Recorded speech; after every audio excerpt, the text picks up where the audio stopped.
नमस्कार, स्वागत है आपका संगीत प्लानेट में। तो फ्रेंड्स, आज हम आपसे इस वीडियो में चर्चा करेंगे जो हमारी 1000 प्लस मोस्ट इम्पोर्टेंट क्वेश्चन की सीरीज चल रही थी उसकी क्लास 5th के बारे में। यानी कि यह हमारी क्लास 5th रहने वाली है। 1 से लेकर के 4 क्लास हमने अपलोड कर दी हैं, उनमें हमने 120 प्लस क्वेश्चनों पर चर्चा की थी। तो आज हम आपसे इस वीडियो में 121 से ऊपर के क्वेश्चनों पर चर्चा करेंगे। तो आज का हमारा पहला क्वेश्चन रहने वाला है, पंचम षड्ज से कितने गुना ऊंचा है। तो आपको बताना है यहाँ से। देखिए, जो विद्यार्थी नए जुड़े हैं वो चैनल को सब्सक्राइब कर लीजिएगा और चैनल को सब्सक्राइब करने के बाद आप वीडियो को लाइक जरूर कर देना। आप अपने सभी व्हाट्सएप, टेलीग्राम, फेसबुक ग्रुपों पर शेयर जरूर कर देना, जिससे अधिक से अधिक विद्यार्थी हमारे साथ जुड़ सकें और इस शानदार क्वेश्चन की सीरीज का फायदा उठा सकें। और मैं आपसे बोलूँगा कि आप अगर इन 1000 क्वेश्चनों का आप अच्छे से इनका देखते हैं और जो मैं आपको एक्सप्लेनेशन बताता हूं उनको भी आप अच्छे से नोट डाउन करते हैं तो आप यहां से एस्टेट का एग्जाम निकाल लेंगे। और गाइस, आप काफ़ी विद्यार्थियों के मैसेज आते हैं कि सर एस्टेट में इतने हार्ड क्वेश्चन आएंगे क्या। जी नहीं, इतने हार्ड क्वेश्चन नहीं आएंगे, लेकिन मैं आपको बीपीएससी तक लेकर के चल रहा हूँ। यानी कि आपका एस्टेट के साथ साथ आपका बीपीएससी भी मैं कवर करवाते हुए चल रहा हूँ, जिससे आपका 0 से लेकर के बीपीएससी लेवल तक के यहाँ पर क्वेश्चन में लेकर के आपके लिए चल रहा हूँ। तो हमारा पहला क्वेश्चन है, पंचम षड्ज से कितने गुना ऊंचा है। तो देखिए, इसको निकालने के लिए क्या करना पड़ेगा, उसके लिए मैं थोड़ा सा आपको जानकारी दे देता हूँ। देखिए, ऐसे क्वेश्चन जब भी आते हैं तो आपको आंदोलन संख्या के बारे में अच्छे से पता होना चाहिए। तो अभी हम चर्चा करेंगे आपका पंचम के बारे में और आपका षड्ज, यानी कि पंचम और षड्ज की आंदोलन संख्या आपको पता होना चाहिए। तो आपकी पंचम की आंदोलन संख्या कितनी है, 360। षड्ज की कितनी है आपका, 240। अब आप इजीली देख पाएंगे कि यह आपका जो पंचम है यह षड्ज से कितने गुना ऊंचा है। 0 से 0 काटेंगे, इसे काटेंगे 12 से, 12 दूना 24, 12 तिया 36। अब देखिए, आप यहाँ पर देख पाएंगे कि आपका जो पंचम है यह षड्ज से कितना गुना ऊंचा है। तो इसके लिए आपको इसमें भाग देना पड़ेगा। तो ये आ जाएगा आपका 1 सही 1/2, यानी कि 1.5 गुना। कितना है आपका, 1.5 गुना। तो यहाँ से आपको ऑप्शन में क्या दिख रहा है, ऑप्शन नंबर सी इसका राइट आंसर रहने वाला है, 1 सही 1/2। देखिए, आपको ऑप्शन में 3/2 भी मिल सकता था, तो आप कन्फ्यूज ना होना। आपको यहाँ पर ये इसका और भी सरल रूप यहाँ पर दे दिया है, यानी कि इसको भी डिवाइड करके यहाँ पर रख दिया है, 1 सही 1/2। अब आपको यहाँ पर 1.5 गुना भी मिल सकता था। क्या मिल सकता था आपका, 1.5 गुना। तो आपको ऑप्शन में किसी भी प्रकार से मिल सकता है, आपको कन्फ्यूज नहीं होना है। काफ़ी विद्यार्थी ऐसे क्वेश्चनों में फंस जाते हैं। तो आपको अगर आंदोलन संख्या पता है तो आप इजीली इनको सोल्व कर पाएंगे। तो आंदोलन संख्या याद होना बहुत ही ज़्यादा मस्ट है। अब देखिए, आगे हम इसमें चर्चा करेंगे नेक्स्ट क्वेश्चन पर। नेक्स्ट हमारा, पंडित ओंकारनाथ ठाकुर आधुनिक वीणा के किस पर्दे को भरत का षड्ज मानते हैं। यानी कि question number 122 most important question है आपका। मंद्र मध्यम के पर्दे को, मंद्र पंचम के पर्दे को, मद्र षड्ज के पर्दे को, मंद्र निषाद के पर्दे को। तो आपको यहाँ पर बताना है, ओंकारनाथ ठाकुर जी के अनुसार जो आधुनिक वीणा है जिसको सितार बोला जाता है, वो भरत जी का षड्ज किसे मानते हैं। वेरी इंपोर्टेंट क्वेश्चन यहाँ पर आपका रहने वाला है। तो देखिए, आपका जो राइट आंसर इसमें रहने वाला है, मंद्र पंचम को किसे मानते हैं आपका, तो मंद्र पंचम को आपका वीणा है, वीणा से ही आपका सितार का यहाँ पर उत्पत्ति हुआ है। तो देखिए, आधुनिक वीणा यानी कि आधुनिक वीणा आपका सितार को ही बोला जाता है। तो इसका राइट आंसर रहने वाला है आपका मंद्र पंचम के पर्दे को ओंकारनाथ ठाकुर जी भरत का षड्ज मानते हैं। वेरी इंपोर्टेंट क्वेश्चन, आगे हम चर्चा करेंगे। नेक्स्ट क्वेश्चन हमारा रहने वाला है, पाश्चात्य संगीत में शुद्ध दैवत की आंदोलन संख्या कितनी होगी। अगर षड्ज की आंदोलन संख्या 240 हो तो यहाँ पर क्या बोला है आपसे, पाश्चात्य संगीत के बारे में। देखिए, यहाँ पर थोड़ा सा डिफरेंस रहता है पाश्चात्य संगीत के आपका आंदोलन संख्या के बारे में और आपका हिंदुस्तानी संगीत की आंदोलन संख्या के बारे में। उसके बारे में मैं अभी आपको बताने वाला हूँ। तो आप यहाँ पर देख सकते हैं 400, 405, 420, 430 सही 1/2। तो अब पाश्चात्य संगीत में शुद्ध दैवत की आंदोलन संख्या क्या रहने वाली है आपको बताना है। अगर षड्ज की आंदोलन संख्या 240 है तो वेरी इंपोर्टेंट क्वेश्चन है। देखिए, थोड़ा सा मैं इसके बारे में आपको बता देता हूँ। आपका जो पाश्चात्य संगीत है उसमें दैवत की आंदोलन संख्या क्या रहने वाली है, तो देहवत की आंदोलन संख्या रहने वाली है आपकी 400। अब देखिए यहाँ पर पाश्चात्य संगीत में 400 आपकी देहवत की आंदोलन संख्या है। अगर हिंदुस्तानी संगीत की हम बात करेंगे, हिंदुस्तानी संगीत में आपकी देहवत की आंदोलन संख्या 405 है। तो ये छोटे छोटे से आपको डिफरेंस देखना है, क्योंकि यहाँ पर आपको 405 भी ऑप्शन में मिलेगा और 400 भी ऑप्शन में मिलेगा। तो पाश्चात्य संगीत में कितना है आपका 400। अगर आगे हम बात करेंगे नेक्स्ट क्वेश्चन के बारे में, तो देखिए नेक्स्ट हमारा रहने वाला है षड्ज की आंदोलन संख्या 240 मानने पर पंडित श्रीनिवास ने देहवत स्वर की आंदोलन संख्या क्या होगी। अब यहाँ पर देखिए आपको देखना है कि आपका पंडित श्रीनिवास जी के अनुसार देहवत की आंदोलन संख्या क्या रहने वाली है। तो मैं थोड़ा सा आपको आंदोलन संख्या के बारे में बता देता हूँ। स की आंदोलन संख्या कितना है आपका 240, रे की कितनी है 270, गंधार की आपकी 300, मध्यम की आपकी 320, पंचम की 360, देहवत की 405, निषाद की 450। देखिए ये इस प्रकार से आपकी रहने वाली है आंदोलन संख्या। वेरी इंपॉर्टेंट, आपको यहाँ से पता होना चाहिए कि आंदोलन संख्या किस प्रकार से आपकी रहने वाली है। अब यहाँ से आपसे क्या पूछा है, तो यहाँ आपसे पूछा हुआ है कि देहवत की आंदोलन संख्या क्या है। तो देहवत की आंदोलन संख्या कितनी है 405, कितना है 405। अब देखिए यहाँ से मैं आपको थोड़ा सा बता देता हूँ। अभी हम आपसे डिस्कस किया था कि आपका पाश्चात्य संगीत में देहवत की आंदोलन संख्या क्या है। तो आपकी देहवत की आंदोलन संख्या पाश्चात्य संगीत में आपका 400। देखिए छोटे छोटे से डिफरेंस से आपको इन्हीं से क्वेश्चन बन जाते हैं, तो आपको अच्छे से पता होना चाहिए।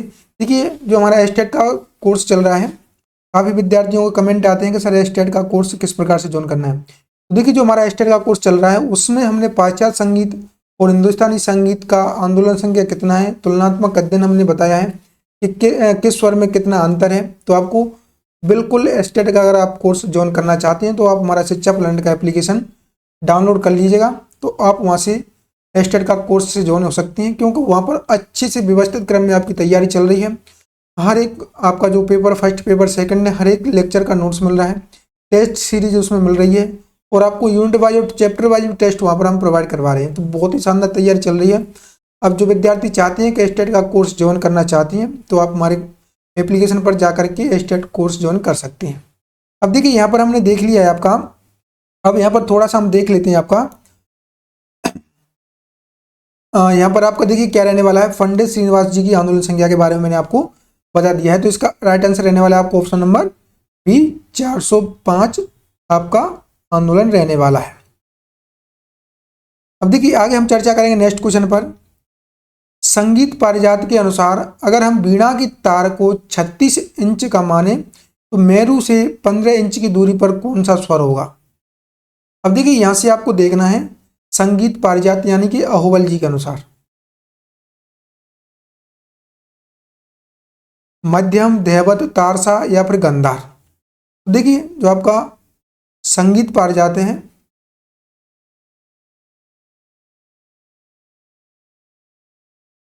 यह अहोबल जी के द्वारा लिखा गया है। किसके द्वारा, अहोबल जी के द्वारा। तो ये भी आपको पता होना चाहिए। अब यहां से देखिए सर्वप्रथम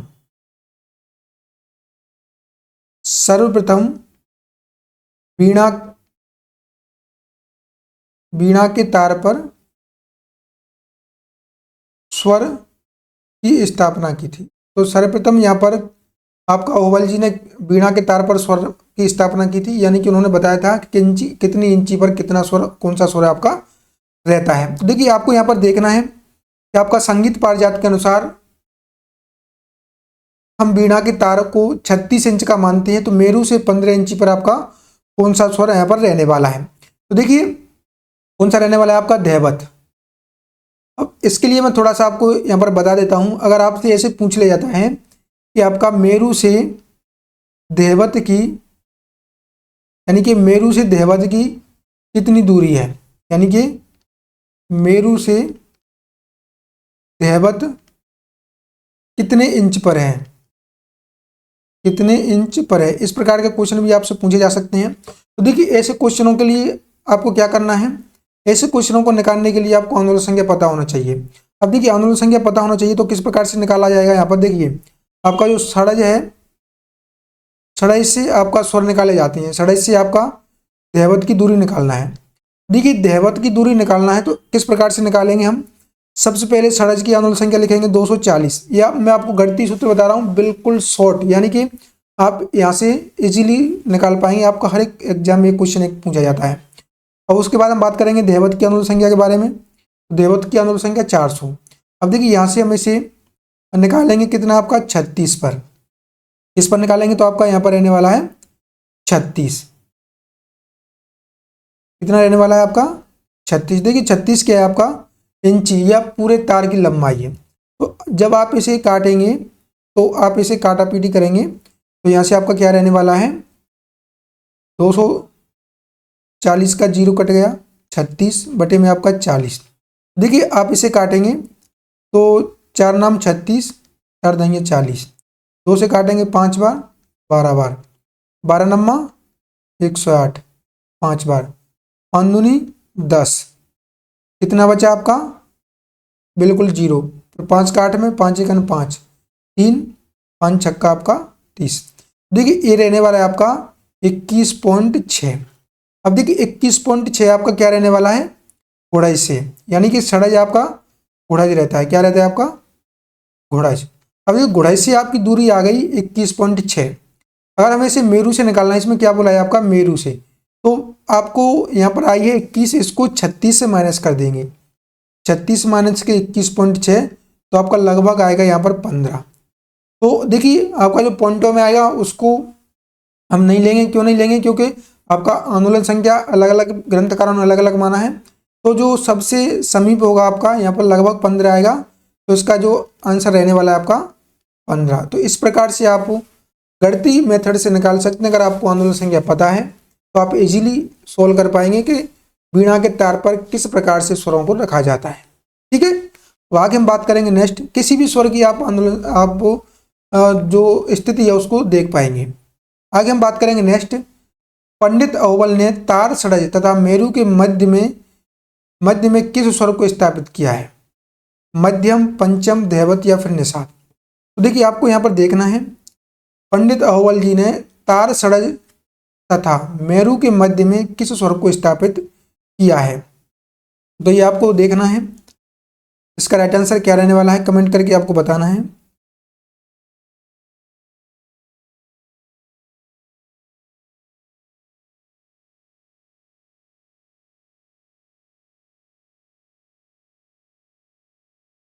देखिए इसका जो राइट आंसर रहने वाला है, ये रहने वाला है आपको ऑप्शन नंबर ए, मध्यम। ठीक है, आगे हम बात करेंगे नेक्स्ट, पंडित अव्वल ने मेरू तथा घोड़ज के मध्य किस स्वर को रखा है। देखिए यहां से आपको देखना है, पंडित अव्वल ने मेरू तथा घोड़ज के मध्य के स्वर को रखा है, मध्यम, तार ऋषभ, तार षडज या फिर पंचम। अब देखिए यहां से क्वेश्चन, इस क्वेश्चन में कितना अंतर, देखिए अव्वल जी ने तार षडज तथा मेरू के मध्य में किस स्वर को स्थापित किया है। अब देखिए यहां से क्या पूछा है आपका, मेरू और घोड़ज के मध्य में किस स्वर को रखा है। तो अब इसके लिए देखिए थोड़ा सा मैं आपको बता देता हूं। देखिए यहां पर आपका घोड़ज रहने वाला है, घोड़ज से यहां पर स्टार्ट करेंगे हम, यहां पर आपका रहने वाला है मेरू। ठीक है, इस प्रकार से आपका घोड़ज और मेरू है। अब यहां पर क्या बोला है कि घोड़ज और मेरू के मध्य में कौन सा स्वर रखा है। तो अब यहां से आपको देखना है। अब देखिए सबसे पहले हम बात करेंगे आपका सा रे ग म प ध नी, उसके बाद तार सा, फिर तार सा रे ग म प ध और नी। तो इस प्रकार से आपका रहने वाला है अव्वल जी का वीणा पर स्वर। यहाँ पर आपका है मेरू। अब देखिए यहां से आपको देखना है, यहां से देखिए 7, यहां से आप देखिए 1 2 3 4 5 6 7। अब आपको यहां पर देखना है कि आपका कौन सा स्वर यहां पर रहने वाला है। देखिए यहां से आपका जो मध्य वाला स्वर आ रहा है वो आ रहा है आपका तारसा। यानी कि तार सड़ज। ऑप्शन नंबर सी इसका राइट आंसर रहने वाला है। कौन सा आ रहा है आपका? तार सड़ज। अब देखिए यहां से आप इस क्वेश्चन को भी यहां से देख सकते हैं कि तार सड़ज तथा मेरु के मध्य स्वर को क्या बोला जाता है। देखिए आपका तार सड़ज है और मेरु के मध्य के स्वर को क्या बोला जाएगा? सा रे ग म प ध नि। देखिए 3 स्वर इधर, 3 स्वर इधर, तो क्या है आपका? मध्यम। तो यहाँ पर आपका राइट आंसर क्या रहने वाला है? मध्यम। देखिए इस प्रकार से आप देख पाएंगे, ये मैंने आपको पूरा का पूरा चार्ट बता दिया कि हवल जी ने किस प्रकार से स्वरों को रखा है। आगे बात करेंगे नेक्स्ट, भारतीय संगीत के मूलभूत स्वर को क्या कहा जाता है? गंधार, पंचम, षडज या फिर मध्यम। देखिए मूलभूत स्वर यानी कि मूलभूत स्वर आपका एक ही है भारतीय संगीत में, जिसके ऊपर पूरा का पूरा आपका संगीत चलता है, जिसे मूलभूत स्वर बोला गया है। वो कौन सा स्वर आपका रहने वाला है? कमेंट करके आपको बताना है। देखिए अभी भी काफ़ी विद्यार्थी लाइक नहीं किए हैं, तो चैनल को आप सब्सक्राइब कर लीजिए और वीडियो को लाइक जरूर कर देना और इसे शेयर जरूर कर दीजिएगा। तो मूलभूत स्वर आपका कौन सा रहने वाला है? तो ये रहने वाला है आपका षडज। कौन सा रहने वाला है आपका? षडज। ठीक है, ये आपका मूलभूत स्वर है। आगे बात करेंगे नेक्स्ट, एक पूरे सप्तक का अंतराल कितना माना गया है? Very important question. 310 सेवट, 306 सेवट, 301 सेवट, 305 सेवट। तो देखिए यहां से आपको बताना है कि एक जो पूरा आपका सप्तक है आपका कितने सेवट का माना गया है। आपको बताना है सप्तक के बारे में। एक सप्तक में कितने स्वर होते हैं आपके? 12 शुद्ध और आपका विकृत मिलाकर के, शुद्ध प्लस आपका विकृत। अब देखिए यहां से आपसे बोला गया है कि 12 स्वरों का एक सप्तक होता है, उसमें आपका कितना सेवट रहता है। वेरी इंपॉर्टेंट क्वेश्चन आपको बताना है। देखिए इसका जो राइट आंसर रहने वाला है वो रहने वाला है आपका ऑप्शन नंबर सी, 301 सेवट। तो देखिए 301 आपका सेवट रहता है। अब अगर आपसे यहाँ पर बोल दिया जाए कि आपका दो स्वरों के मध्य कितना सेवट रहता है आपका, तो देखिए यहाँ से आप इसमें 12 का डिवाइड करेंगे, 12 दूना 24, कितना बच गया आपका? 6, 12 पंच 60, कितना बच गया आपका? 1 0 0 बढ़ाएंगे 0, 12 12 12 पंच 60 बचा के 72, 12 80, 8 बार लगभग 25, यानी कि आपका दो स्वरों के मध्य 25 सेवट का आपका अंतर रहता है। कितना रहता है आपका? 25 सेवट का। तो यहाँ से ये भी आपका पूछा जा सकता है, यानी कि जैसे आपका सा से कोमल रे के मध्य में आपका कितना सेवट होगा?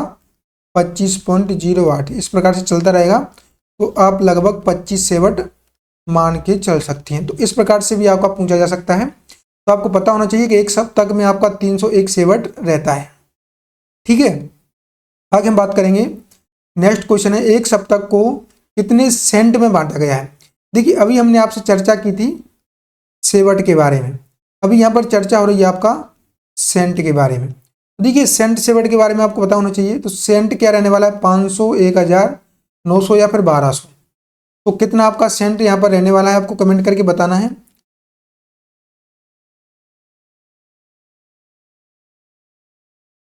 तो आपका सेंट कितना रहने वाला है? काफ़ी विद्यार्थियों के कमेंट आ रहे हैं, और जो विद्यार्थी आंसर नहीं देते हैं मैं उनको बोलूँगा आप चाहे गलत ही आंसर क्यों ना दें, लेकिन आप अपना आंसर जरूर कमेंट करें, जिससे आपके माइंड में क्वेश्चन छप जाएगा। अगर आपका गलत निकलेगा तो आपको पता चलेगा ये गलत हो गया, तो फिर आपको माइंड में क्लिक करेगा कि ये क्वेश्चन मुझसे गलत हुआ था, इसका राइट आंसर क्या है। तो देखिए आपका जो सेंट है वह कितने रहने वाले हैं आपके? तो ये रहने वाले हैं आपके 1200। तो इसका राइट आंसर रहने वाला है ऑप्शन नंबर डी। देखिए 1200 आपका सेंट है, 301 आपका सेवट है। तो यहाँ से आपका जो सेंट कितना है? सेंट है आपका 1200। अब देखिए ये क्वेश्चन आपसे पूछा हुआ है, इस प्रकार से पूछा गया है। तो आपका एक सप्तक में 12 स्वर होते हैं। अब यहाँ से निकालेंगे दो स्वरों के मध्य कितना सेंट रहता है। देखिए 1200 बटे में 12, तो देखिए कितना जाएगा आपका? 12 से काटेंगे 100 बार, तो आपका कितना रहता है? 100 सेंट। एक स्वर के दो स्वरों के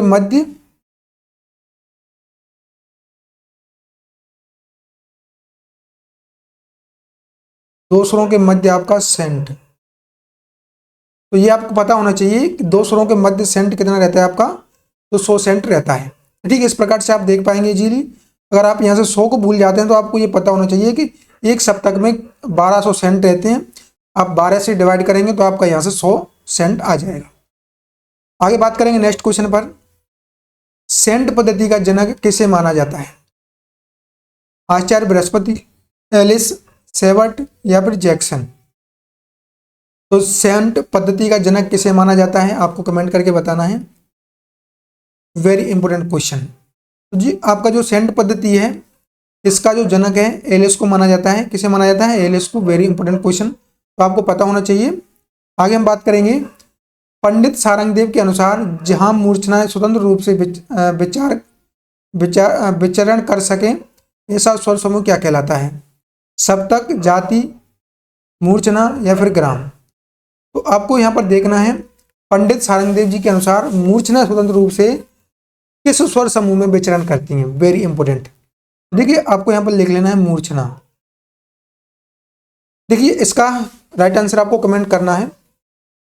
आपको मैं देखना चाहता हूं कितना का आंसर सही आता है। तो देखिए आपका जो मूर्छना है मैं आपको थोड़ा सा यहाँ पर बता देता हूं आपकी मूर्छना के बारे में। मूर्छना आपकी ग्राम में स्वतंत्र रूप से विचरण करती हैं। अब देखिए कुल मूर्छनाएं कितनी हैं? तो आपकी मूर्छना कुल कितनी है? 21। किस प्रकार से आपका, तो यहाँ पर हम चर्चा करेंगे ग्राम के बारे में, क्योंकि ग्राम में ही आपकी मूर्छना रहती हैं। तो आपके ग्राम है 3, षडज ग्राम, मध्यम ग्राम, आपका गंधार ग्राम। तो ये आपके 3 ग्राम है। प्रत्येक ग्राम में आपकी 7 मूर्छनाएं रहती हैं। कितनी रहती हैं? आपकी 7 मूर्छनाएं रहती हैं। तो टोटल यहाँ पर बात करें तो कितनी हो जाएंगी आपका 21 मूर्छनाएं। अब देखिए यहाँ से आपका 21 मूर्छनाएं। अब यहाँ से एक और क्वेश्चन आपका बनता है, ये था आपका सारंगदेव जी के अनुसार। अब यहाँ से एक क्वेश्चन बनता है आपका भरत जी के अनुसार। तो भरत जी ने कुल कितनी मूर्छना मानी है? तो कुल कितनी मूर्छना यहाँ पर मानी है? देखिए मैं बता दूं आपको, भरत जी ने ग्राम थे उनके 2, भरत जी के 2 ग्राम थे। अब 2 ग्राम में आपका 14 मूर्छना उन्होंने मानी है। तो यहाँ से ये भी क्वेश्चन आपका पूछा जा सकता है। अब देखिए यहाँ से एक और क्वेश्चन बन सकता है आपका, मूर्छना कुल कितनी है? मूर्छना कुल कितनी है? यानी कि आपकी कुल 84 मूर्छना है। किस प्रकार से? यानी कि मूर्छना की 4 जाति हैं। मूर्छना की 4 जाति हैं। तो 4 जाति आपकी रहने वाली हैं। तो 21 में 4 से अपन मल्टीप्लाई करेंगे तो 21 चौक 84। तो इस प्रकार से आपकी टोटल मूर्छना रहती हैं। मूर्छना से संबंधित कैसा भी क्वेश्चन आपसे अगर पूछ ले तो आप इजीली यहाँ पर सॉल्व कर पाएंगे। आगे हम बात करेंगे पाश्चात्य संगीत में ग्राम को क्या कहा जाता है? Very important. Harmony, Octave, scale या फिर स्टाफ। तो पाश्चात्य संगीत में ग्राम को क्या कहा जाता है आपको कमेंट करके बताना है। देखिए यहाँ पर हारमोनी, ऑक्टेव, स्केल या फिर स्टाफ क्या बोला जाता है कमेंट करके बताइएगा। तो जितने भी विद्यार्थी जुड़े हैं सभी के सभी चैनल को सब्सक्राइब कर लें और वीडियो को लाइक जरूर कर दें और शेयर कर दें अपने सभी ग्रुपों में। तो देखिए आपका जो ग्राम है इसको क्या बोला जाता है? तो ग्राम को आपका बोला जाता है स्केल। क्या बोला जाता है? स्केल। इसका option number C right answer रहने वाला है। आगे हम बात करेंगे नेक्स्ट, ग्राम शब्द पर सर्वप्रथम व्याख्या किसने की है? भरत, मतंग, दंतिल या फिर नारद जी। तो यहाँ पर आपको बताना है कि ग्राम शब्द पर सर्वप्रथम व्याख्या किसने की है। वेरी इंपॉर्टेंट क्वेश्चन है आपका। देखिए यहाँ पर मैं आपको थोड़ा सा बता देता हूं। सर्वप्रथम आपका जो ग्राम शब्द है, ग्राम की जानकारी बृहददेशी में मिलती है। कहाँ पर मिलती है? बृहददेशी में। Very important. बृहददेशी किसका ग्रंथ है? तो यह आपका मतंग जी का। तो यहाँ से राइट आंसर क्या रहने वाला है आपका? Option number B, Matang.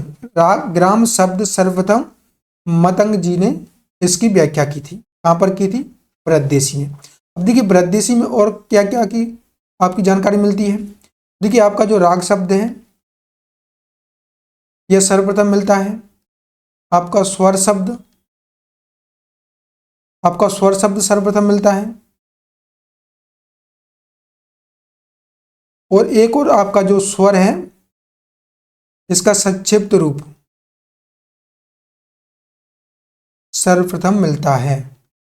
कहाँ पर मिलता है? तो यह मिलता है आपका बृहदेशी में, मतंग जी के द्वारा लिखा गया बृहदेशी ग्रंथ है, उसमें यह सब सारी की सारी जानकारियां मिलती हैं। तो आगे आपसे ये भी क्वेश्चन बन सकता है, आपका जो राग शब्द है ये सर्वप्रथम कहाँ पर मिलता है, स्वर शब्द कहाँ पर मिलता है, और जो आपके स्वर के संक्षिप्त रूप यानी कि सा रे ग म प ध नि, ये आपके स्वर का संक्षिप्त रूप है। यह भी सर्वप्रथम मतंग जी के द्वारा बृहदेशी में इसकी चर्चा की थी। उन्होंने पढ़ने की दृष्टि से यानी कि पढ़ने में सहूलियत हो इसलिए षड्ज ऋषभ गंधार मध्यम देवत निषाद को सारे गामा पधनी उन्होंने लिख दिया था। तो इस प्रकार से आपका रहने वाला है।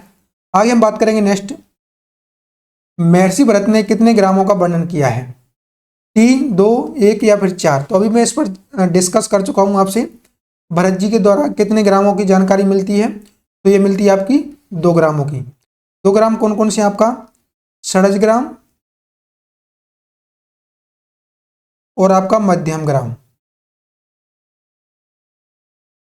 इन्होंने गांधार ग्राम की चर्चा नहीं की है। जो आपका गांधार ग्राम था इन्होंने बताया है कि आपका स्वर्गवासी है, ये आपका गंधर्व लोक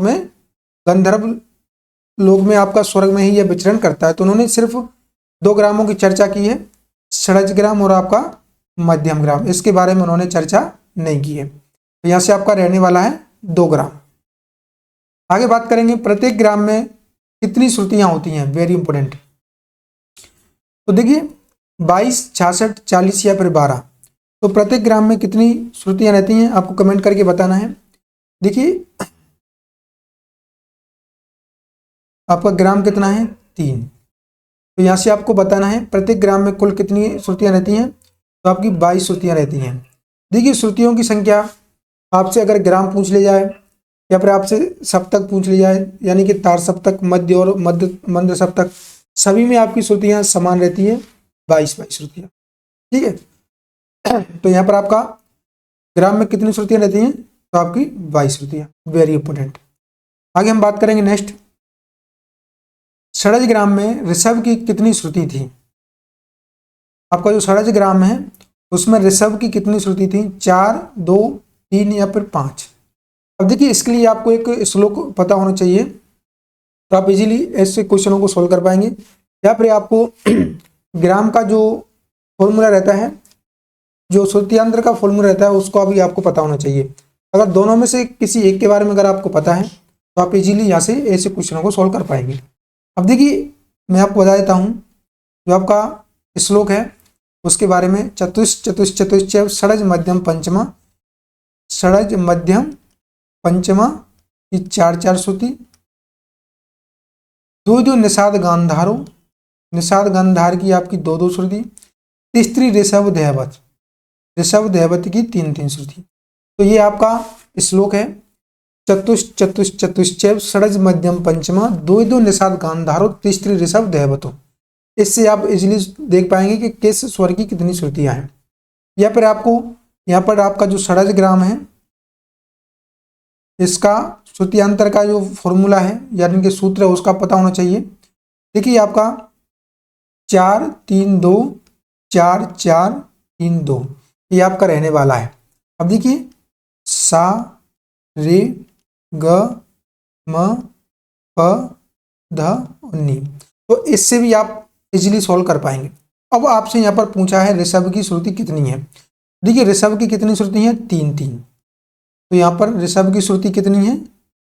3। तो इसका राइट आंसर रहने वाला आपको option number C, right answer. अब देखिए आप अगर श्लोक पता है तो आप इजीली सोल्व कर पाएंगे। अगर आपको षड्ज ग्राम का फॉर्मूला पता है तो भी आप यहाँ पर देख पाएंगे। देखिए सा की 4 है, ऋषभ की कितनी है? 3। तो यहाँ से ऋषभ की 3, गंधार की 2, मध्यम की 4, पंचम की 4, देहवत की 3 और निषाद की 2। तो अगर आपको इन दोनों में से किसी के भी बारे में अगर मालूम है तो आप ऐसे क्वेश्चनों को इजीली सॉल्व कर पाएंगे। अब आगे हम बात करेंगे नेक्स्ट, षडज ग्राम में पंचम किस श्रुति पर स्थापित था। तो देखिए अभी मैंने आपको बता दिया है 16वीं, 17वीं, 15वीं या फिर 14वीं। देखिए अभी मैंने आपको बताया था षडज ग्राम का फॉर्मूला 4 3 2 4 4 3 2। अब देखिए इससे आप श्रुति यंत्र भी देख पाएंगे और कौन सा स्वर किस श्रुति पर ये भी आप देख पाएंगे। तो देखिए आपका सा रे ग म प ध और नी। तो देखिए आपको यहाँ पर देखना है पंचम किस श्रुति पर है।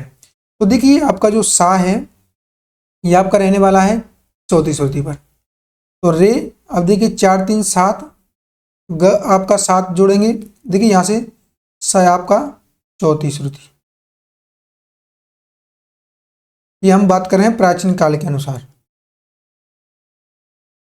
देखिए 4 चौथी श्रुति पर, अब 4 में 3 ऐड करेंगे तो रे आपका 7वीं श्रुति पर, 7 में 2 ऐड करेंगे ग आपका 9 श्रुति पर, 9 में 4 ऐड करेंगे म आपका 13वीं श्रुति पर, 13 में 4 ऐड करेंगे पंचम आपका 17वीं श्रुति पर, 17 में 3 ऐड करेंगे देहवत आपका 20 पर, 20 में 2 ऐड करेंगे निषाद आपका 22 पर। तो आपका प्राचीन काल में इस प्रकार से आपका श्रुति अंतर था। तो यहाँ से आप इजीली सोल्व कर पाएंगे। पंचम आपका किस श्रुति पर था, तो 17वीं श्रुति पर। तो इसका राइट आंसर क्या रहने वाला है आपको, ऑप्शन नंबर बी। अब देखिए यहां से प्राचीन काल के बाद अगर आपसे मध्यकाल की बात करें तो प्राचीन काल और मध्यकाल का एक ही रहने वाला है, यानी कि प्राचीन काल में और मध्यकाल के विद्वानों ने अपने स्वर को अंतिम श्रुति पर रखा था। अब यहाँ पर हम बात करेंगे आधुनिक काल के बारे में। तो आधुनिक काल में क्या था, आधुनिक काल में अंतर ये था कि आधुनिक काल के विद्वानों ने अपने स्वर को पहली श्रुति पर रखा था। तो यानी कि आपका जो सा है यह हो जाएगा आपका पहली श्रुति पर। अब हम 1 में 4 ऐड करेंगे तो आपका ऋषभ हो जाएगा 5वीं पर, 5 में 3 ऐड करेंगे तो आपका गंधार हो जाएगा आपका 8वीं श्रुति पर, 8 में 2 ऐड करेंगे तो आपका मध्यम हो जाएगा 10वीं श्रुति पर, 10 में 4 ऐड करेंगे तो ये हो जाएगा आपका 14 श्रुति पर, 14 में फिर 4 ऐड करेंगे ये हो जाएगा आपका 14 4 18, 18 में 3 ऐड करेंगे तो हो जाएगा आपका 21। तो इस प्रकार से आपका आधुनिक काल में रहने वाला है, इस प्रकार से आपका प्राचीन काल और मध्यकाल में रहने वाला है। तो देखिए आपको अगर ये पता है आपका षडज ग्राम का श्रुतियांतर के बारे में, तो आप से कैसा भी क्वेश्चन पूछ लिया तो आप इजीली सॉल्व कर पाएंगे। आगे हम बात करेंगे नेक्स्ट, मध्यम ग्राम में पंचम कितनी श्रुति से युक्त था, 5 2 4 या फिर 3। तो देखिए जिस प्रकार से आपका षडज ग्राम का सूत्र था उसी प्रकार से आपका रहने वाला है यहाँ पर मध्यम ग्राम का फॉर्मूला। अब देखिए मध्यम ग्राम का क्या रहने वाला है, तो मध्यम ग्राम का आपका रहने वाला है 4 3 2 4 3 4 2। तो अब आपको यहाँ से देखना है सा रे ग म प। देखिए इस प्रकार से आपका यहाँ पर रहने वाला है मध्यम ग्राम का। अब आपसे क्या पूछा है, मध्यम ग्राम में पंचम। देखिए पंचम आपको देखना है पंचम की कितनी श्रुतियां हैं, तो पंचम की आपकी 3 श्रुतियां हैं। कितनी श्रुतियां हैं, तो पंचम की आपकी 3 श्रुतियां हैं। तो इसका राइट आंसर आपका रहने वाला है ऑप्शन नंबर डी। अब देखिए आपका जो पंचम है आपका यहाँ से 3 श्रुति हैं मध्यम ग्राम में। षडज ग्राम की अगर हम चर्चा करते हैं तो षडज ग्राम में पंचम की आपकी 4 श्रुति थी। कितनी श्रुति थी, 4। जो आपका पंचम एक श्रुति नीचे उतरा था इसको बोला गया था प्रमाण श्रुति। क्या बोला गया था, प्रमाण श्रुति। तो इस प्रकार से आपका यहाँ पर रहने वाला है। आगे हम बात करेंगे नेक्स्ट, मध्यम ग्राम में देहवत स्वर की कितनी श्रुतियां थी। तो मध्यम ग्राम में देहवत स्वर की कितनी श्रुतियां थी, 4 3 2 या फिर 5। तो आपको कमेंट करके बताना है कि देहवत की कितनी श्रुतियां थी मध्यम ग्राम में। देखिए आपको षडज ग्राम और मध्यम ग्राम के बारे में अच्छे से पता होना चाहिए। ये आपका 4 3 2 4 3 4 2 यह मध्यम ग्राम का है, 4 3 2 4 4 3 2, बस अंतर यहाँ पर है 4 4 3 2, यहाँ पर आपका 4 3 4 2 है। तो आपको अब यहाँ पर क्या पूछा हुआ है कि देहवत स्वर की कितनी श्रुतियां हैं। देहवत स्वर की कितनी श्रुतियां हैं, तो आपको यहाँ पर देख पाएंगे देवत स्वर की 4 श्रुतियां हैं। कितनी श्रुतियां हैं? तो देवत स्वर की 4 श्रुतियां आपकी यहाँ पर रहने वाली हैं। Very important question. आगे हम बात करेंगे नेक्स्ट। अगर आपको अच्छे से समझ में आ रहा हो, क्वेश्चन अच्छे लग रहे हो, तो चैनल को सब्सक्राइब कर लें और इसे शेयर जरूर कर दें। 7 स्वरों के क्रमयुक्त आरोह अवरोह को क्या कहते हैं? Very important question. 7 स्वरों के क्रमयुक्त आरोह अवरोह को क्या कहते हैं? ग्राम, मूर्छना, जाति या फिर थाट। तो क्या बोला जाता है आपका? 7 स्वरों का आरोह अवरोह को क्या बोला जाता है? कमेंट करके आपको बताना। वेरी इंपॉर्टेंट क्वेश्चन है और इजी क्वेश्चन है, तो मैं देखना चाहूंगा कितने विद्यार्थी इसका राइट आंसर लगाते हैं। ग्राम, मूर्छना, जाति या फिर थाट। तो देखिए आपका जो मूर्छना है, इसका राइट आंसर रहने वाला ऑप्शन नंबर बी। जो मूर्छना है आपका, यह आपका 7 स्वरों का क्रमयुक्त आरोह अवरोह कहलाता है। अब देखिए आपका जो ग्राम है, 3 ग्राम है, प्रत्येक ग्राम में आपकी 7 मूर्छनाएं होती हैं, ये आपको पता ही होगा। अब देखिए आपका षडज ग्राम है, मैं थोड़ा सा आपको बता देता हूँ। षडज ग्राम है, तो षडज ग्राम की आपकी 7 मूर्छनाएं, 7 मूर्छनाएं आपकी रहने वाली है षडज ग्राम की। कौन कौन सी हैं आपकी? उत्तर मंद्रा, देखिए यहाँ पर मैं बता देता हूँ, उत्तर मंद्रा। दूसरा है आपका रजनी, तीसरा है आपका उत्तरायता, चौथा है आपका शुद्ध षडजा, पांचवा है आपका मत्स्यकृता, छठवा है आपका अशुक्राता, सातवा है आपका यहाँ पर अवरुद्ध गाथा।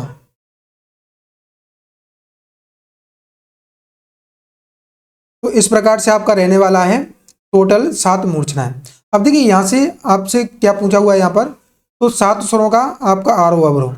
अब देखिए षडज ग्राम की जो मूर्छना है आपकी 7 से स्टार्ट होगी, तो सा, रे, ग, म, प, ध, नी, ये हो गया इसका आरोह। अगर इसका अवरोह करेंगे तो नी, ध, प, म, ग, रे, सा। तो इस प्रकार से आपका आरोह अवरोह यहाँ पर रखा जाता है। 7 स्वरों का आरोह अवरोह आपका क्या कहलाता है? तो ये कहलाता है आपका मूर्छना। Very important. आगे हम बात करेंगे नेक्स्ट क्वेश्चन पर। तो नेक्स्ट हमारा प्रत्येक ग्राम से कितनी मूर्छनाएं उत्पन्न होती हैं? Very important. देखिए प्रत्येक ग्राम से आपकी कितनी मूर्छनाएं उत्पन्न होती हैं? तो प्रत्येक ग्राम से आपकी 7 मूर्छनाएं उत्पन्न होती हैं। Very important. अभी मैंने आपको बता दिया है कि कुल आपकी 21 मूर्छनाएं होती हैं तीनों ग्राम से। तो आगे हम बात करेंगे नेक्स्ट, मूर्छनाएं कितने प्रकार की मानी गई हैं? 3, 6, 5 या फिर 4। तो मूर्छनाएं कितने प्रकार की मानी गई हैं? मैंने अभी आपको बताया था कि मूर्छनाएं आपकी 4 प्रकार की मानी गई हैं। देखिए 4 मूर्छनाओं के 4 प्रकार हैं। कितने आपके? 4 प्रकार। कुल आपकी 21 मूर्छनाएं होती हैं। तो 21 का आप 4 से मल्टीप्लाई करेंगे तो 84 मूर्छनाएं भी आपको मिलती हैं। तो आपको अगर ऑप्शन में 21 ना मिले तो 84 भी आपसे मिल सकता है। तो आप यहाँ से इसको देख लीजिएगा। आगे हम बात करेंगे नेक्स्ट, भरत के अनुसार षडज ग्राम की प्रथम मूर्छना को वीणा के किस स्वर से आरंभ करना चाहिए? अब यहां से आपको इंपॉर्टेंट क्वेश्चन है, पता होना चाहिए कि भरत के अनुसार षडज ग्राम की प्रथम मूर्छना को वीणा के किस स्वर से प्रारंभ करना चाहिए? देखिए आपका जो षडज ग्राम है, षडज ग्राम है आपका, इसका पहला स्वर रहता है आपका, पहला स्वर रहता है आपका षडज। अगर मध्यम ग्राम की हम बात करते हैं, मध्यम ग्राम की, तो इसका पहला स्वर रहता है आपका, पहला स्वर रहता है आपका मध्यम। अगर हम गंधार ग्राम की बात करते हैं, गंधार ग्राम की, इसे निषाद ग्राम भी बोला जाता है। क्या बोला जाता है? निषाद ग्राम। तो इसका जो पहला स्वर रहता है, पहला स्वर क्या रहता है? तो इसका रहता है पहला स्वर निषाद, नी। तो इस प्रकार से आपका यहाँ पर रहता है। अब यहाँ से क्या पूछा है आपका? षडज ग्राम का प्रथम स्वर क्या रहने वाला है? तो षडज ग्राम का प्रथम स्वर रहेगा आपका ऑप्शन नंबर डी, षडज।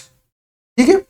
आगे हम बात करेंगे नेक्स्ट, षडज तथा मध्यम ग्राम की 14 मूर्छनाएं अपने प्रकारों के द्वारा कितनी मूर्छनाओं का रूप धारण करती हैं।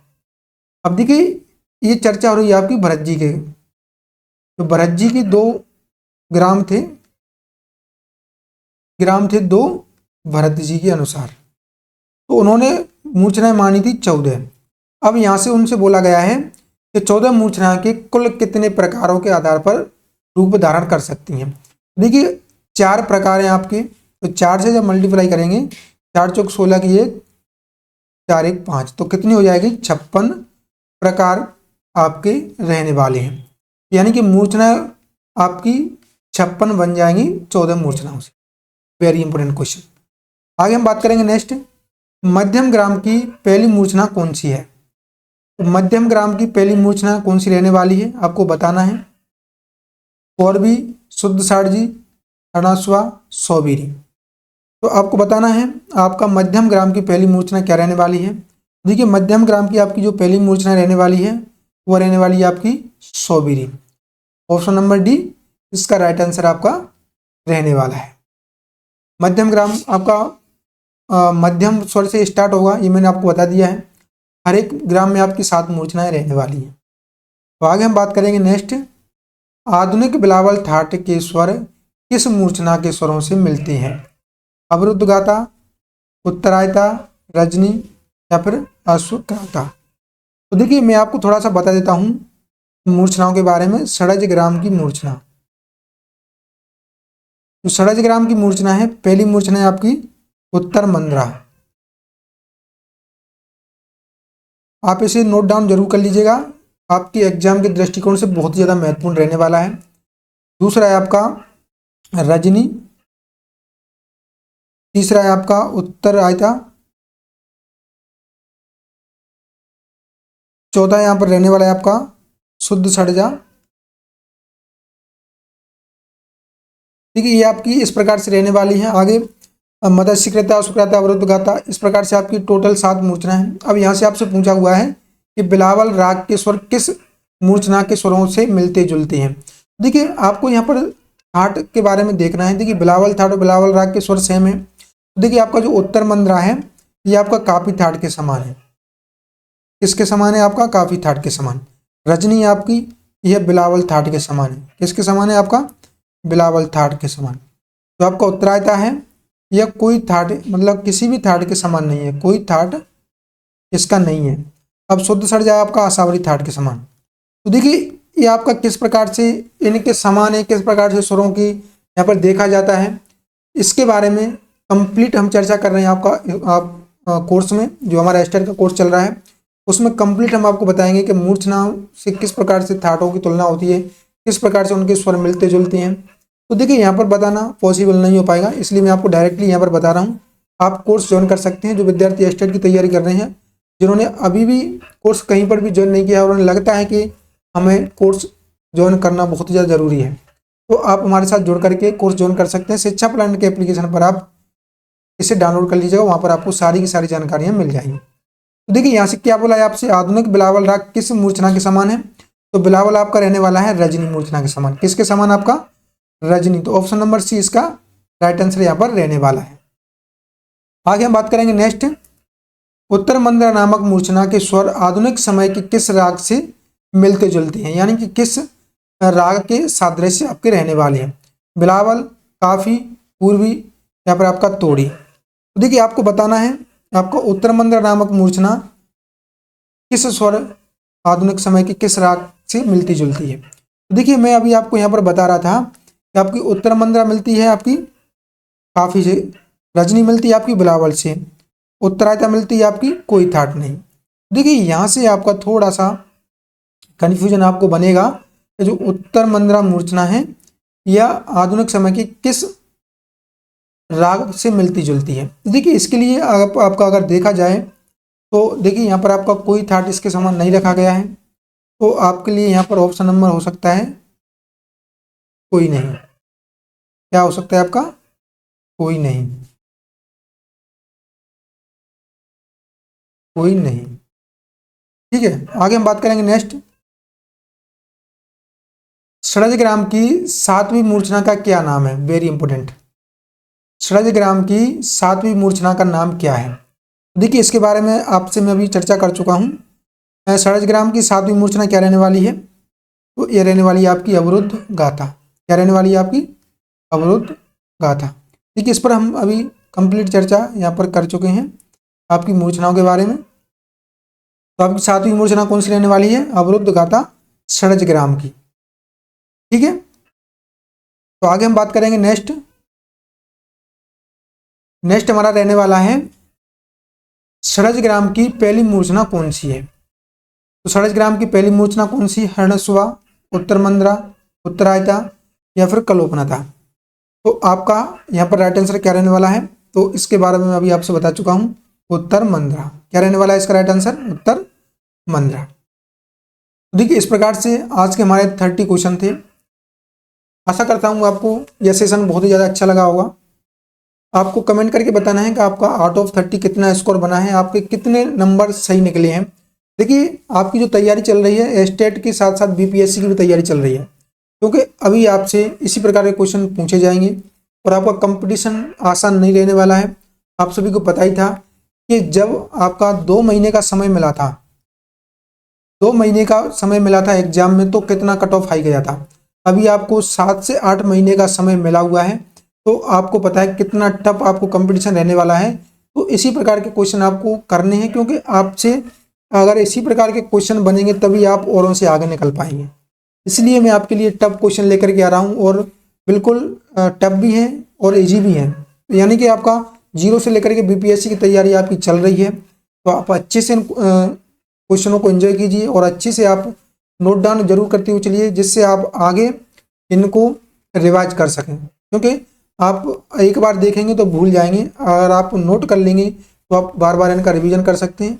जो मैं आपको एक्सप्लेनेशन बताता हूँ उसका भी आप नोट डाउन करते हुए जरूर चलना, जिससे आपको उसके बारे में, क्वेश्चन के बारे में मालूम हो सके कि और इसके आसपास कितने क्वेश्चन बन सकते हैं। तो इस प्रकार से हमारा आज का सेशन रहने वाला है। आशा करता हूँ आपको अच्छा लगा होगा। आप इसे प्यार दिखाएंगे, शेयर करेंगे और लाइक करेंगे। तो मिलते हैं नेक्स्ट वीडियो में। जब तक के लिए जय हिंद, जय भारत।